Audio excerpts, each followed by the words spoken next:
გამარჯობა, დღეს 31 ივლისია.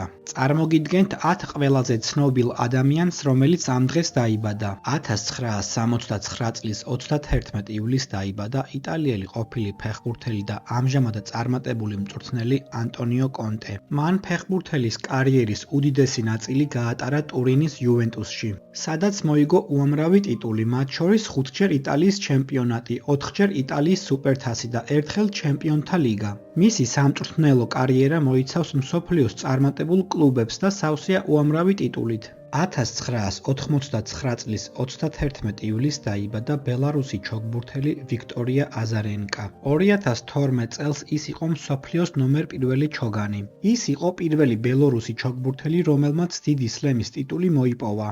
1965 წლის 31 ივლისს დაიბადა ინგლისელი მწერალი ჯოან როულინგი. მისი დაწერილია ჰარი პოტერის ჯადოსნური წიგნების სერია. ის არის პირველი ქალი მწერალი, ვინც წიგნების გაყიდვით გამოიმუშავა $1 მილიარდი. 1979 წლის 31 ივლისს დაიბადა ესპანელი ყოფილი ფეხბურთელი და ამჟამად მწვრთნელი კარლოს მარჩენა. კარიერის საუკეთესო წლები გაატარა ვალენსიაში, სადაც ორჯერ გახდა ესპანეთის ჩემპიონი. 1914 წლის 31 ივლისს დაიბადა ფრანგი მსახიობი და კომიკოსი ლუი დე ფიუნესი. მას ნათამაშები აქვს 130-ზე მეტ ფილმსა და 100-ზე მეტ სპექტაკლში. 2003 წლის 31 ივლისს დაიბადა ლივერპულის შოტლანდიელი ფეხბურთელი კელვინ რემზი.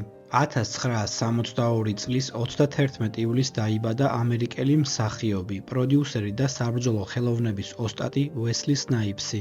1979 წლის 31 ივლისს დაიბადა ამერიკელი მსახიობი, კომიკოსი, სცენარისტი, მწერალი და პროდიუსერი ბი.ჯეი ნოვაკი. 1956 წლის 31 ივლისს დაიბადა ამერიკელი მსახიობი, რეჟისორი და პროდიუსერი მაიკლ ბინი. 1938 წლის 31 ივლისს დაიბადა ყველა დროის ერთ-ერთი უდიდესი ქართველი რეჟისორი, საქართველოს სახალხო არტისტი, საქართველოს ხელოვნების დამსახურებული მოღვაწე, საბჭოთა კავშირის სახალხო არტისტი, საქართველოს ღირსების ორდენის კავალერი რობერტ სტურუა. და კომენტარე შენ რომელი ცნობილი ადამიანი იცი, რომელიც ამ დღეს არის დაბადებული.